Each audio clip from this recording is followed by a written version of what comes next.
Welcome to the deep dive. We're going to start today with a question. A question that really, I think, gets to the heart of, well, of modern ambition, but also procrastination. Exactly.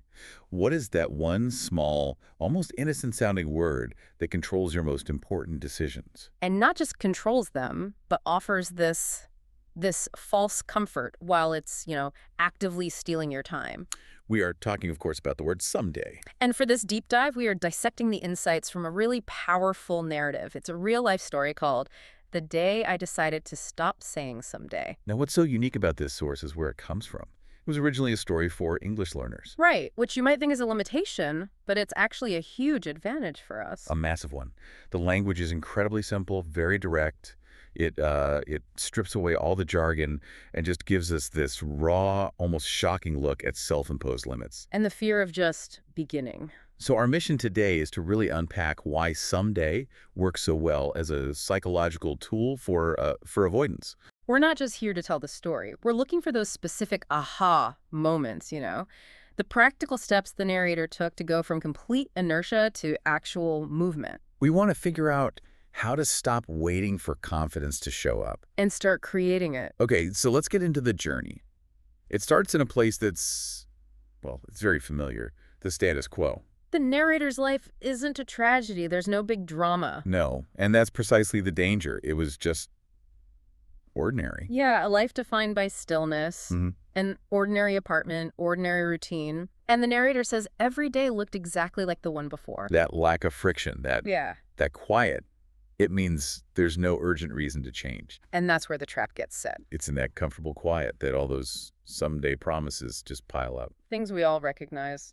I'll start jogging someday. I'll take my career seriously. Same day. I'll fix my health habits someday. It's like we're always making these promises to a future version of ourselves. A version we secretly think is, way more capable than we are right now.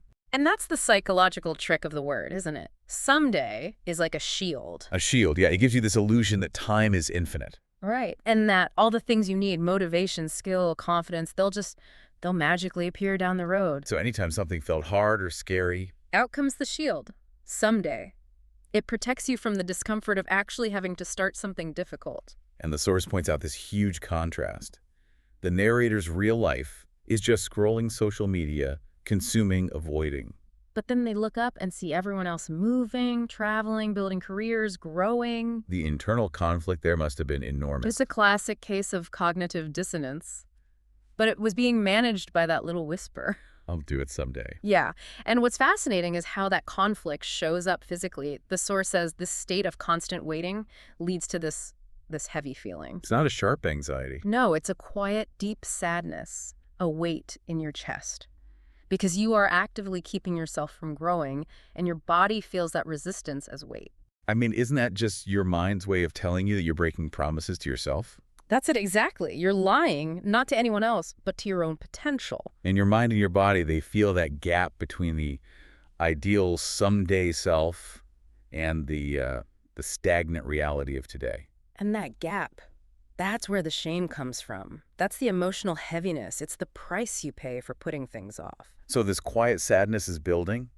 The avoidance is working perfectly until it doesn't. One Thursday morning, the whole system it fails. Yeah. And the trigger is so mundane. Yeah, it's not some huge life event. It happens while the narrator's just mindlessly scrolling on their phone. And the thing that breaks the spell is just text, a plain black and white quote on the screen. No fancy video, no motivational speaker yelling at you. Just these words. Someday is a dangerous word. It steals your life one small day at a time. So why that quote? Why did that one break through when, years of good intentions didn't? I think it's because most motivation focuses on the glorious future, the outcome. Right. Look at what you could have. This quote did the opposite. It focused on the subtle, immediate cost of the delay. It wasn't about a goal you might miss someday.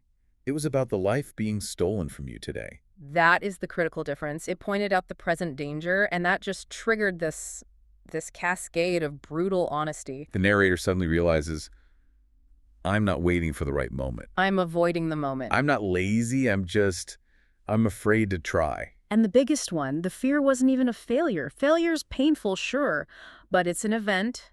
It ends. The true fear, the deep fear, was of starting. Yes, Because starting requires you to be vulnerable. It requires effort right now.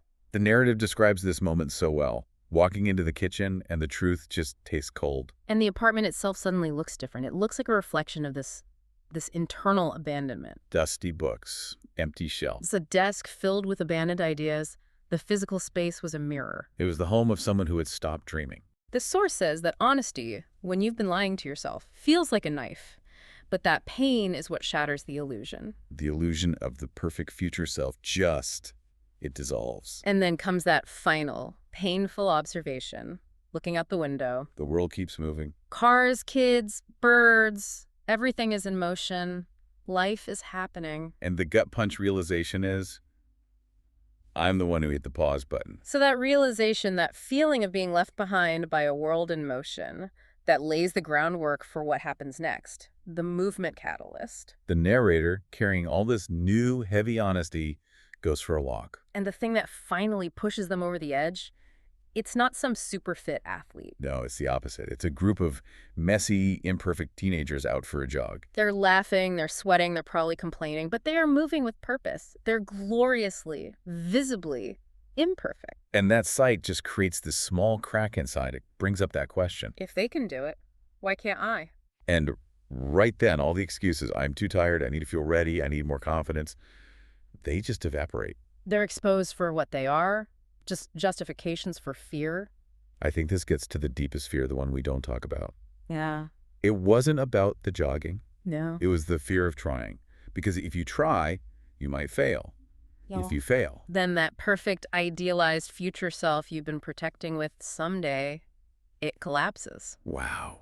So we use avoidance to protect the image of who we could be. We keep this perfect, untarnished future version of ourselves safe, and the minute we try something, we risk messing it up with our messy, imperfect reality. Someday keeps the illusion of greatness alive. Until it doesn't. And that's where the conversation in the park comes in. The narrator meets an old man on a bench, and his advice isn't some aggressive just do it slogan.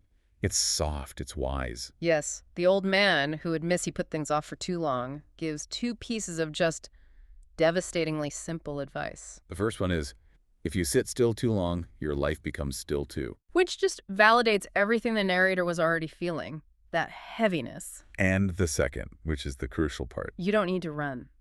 You just need to stop standing still. Why did that land so differently than the harsh quote from the phone?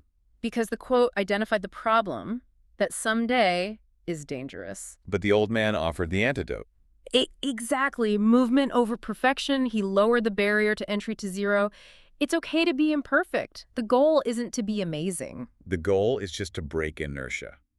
Breaking inertia, that's the phrase. So the narrator goes home, and now we get to the moment of decision. This is where someday gets physically replaced by today. And the physical act is so important. They go to the closet and pull out the brand new running shoes. Still in the box. Untouched for months. Those shoes weren't just shoes. They were a monument to a life on hold. And the decision isn't some grand, dramatic moment. They don't wait for a lightning bolt of motivation. No, they just sit on the floor, hold the shoes, and say, today. And then comes the really profound part. They don't run. They don't even jog. They just walk. That small, almost insignificant action. That is the entire philosophy of the anti-someday mindset right there. That first walk, the source says, it felt like an act of rebellion, an act of courage. They were finally showing up, but using the version of themselves they already had. Imperfect, insecure, unsure, but present. We forget this all the time. Everyone focuses on consistency. You know, the grind of day 10 or day 100. But the hardest part isn't consistency. The hardest part is beginning. Exactly. Once you have that first walk done, you've proved to yourself the inertia can be broken. Consistency is hard work, for sure, but beginning is an act of pure vulnerability. By starting small, just walking, they made it easier to keep the promise to themselves the next day. They weren't chasing a feeling, like motivation. They were choosing an action, movement. And the reward for all this, it wasn't a six-pack or a promotion. No, the reward was subtle. It was internal. It was self-respect. After a month, they notice, better breathing, more energy. But the real prize was that quiet, growing sense of self-respect. And the narrative makes this beautiful point. Self-respect doesn't shout. It grows quietly when you keep the promises you make to yourself, no matter how small. That tiny promise of just putting on the shoes, that's where it all started. So a month passes, And the ultimate life-changing insight starts to form. It kind of merges all the earlier realizations with this new momentum. And this is the core idea that shatters the entire someday architecture for good. I don't need to be perfect to begin. I need to begin to become better. It completely inverts the whole strategy of avoidance. They finally get it. They finally understand what they were really waiting for. It wasn't time. It wasn't even motivation. They were waiting for courage. And the big realization is that courage doesn't show up before you act. It shows up after. It's a consequence of the action, not a prerequisite for it. That reframes everything about psychological readiness. We're taught to, gather our strength before the battle. But this suggests you generate the strength by stepping into the battle. So with this new knowledge, someday gets a new definition. Yeah. It's not a friend anymore. No, it's definitively negative. It's not gentle or comforting. It's poison with a sweet taste. It's not a plan. It is simply a tool for avoidance. It was never protecting them. It was stopping them. So if we pull all these lessons together, what's the bottom line for anyone listening who might be stuck in that quiet trap? It's that the final truth, the thing that killed someday for the narrator, is universal. Your life doesn't change when you passively want it to. It changes the moment you actively choose to move. Mm-hmm. This story is such a clear, effective map out of that feeling of being stuck. It really is. The core takeaway seems so simple, but it's profound. Someday is the psychological pause button. A pause button we think we can just press again whenever we want, with no consequences. And the antidote, as the narrator proved, it's not some massive, heroic, life-altering event. No, it's the power of the smallest, most imperfect action, just repeated. That small rebellion of just taking a walk, that simple act of showing up, it's the exact opposite of someday. It is radical presence. The whole story reveals that the fear of not being perfect had paralyzed the narrator by demanding perfection before they could even start. They guarantee they would never start. So we want to encourage you, the listener, to reflect on that. Where have you put off action because you were waiting to feel brave? If you can accept that courage only shows up after you take the first step, after you break the inertia. What is the smallest, most imperfect movement you can commit to today, right now? What is your tiny rebellion against your own stasis? Go find those metaphorical running shoes still in the box. That's the challenge we'll leave you with. Thank you for joining us for this deep dive. We'll see you next time.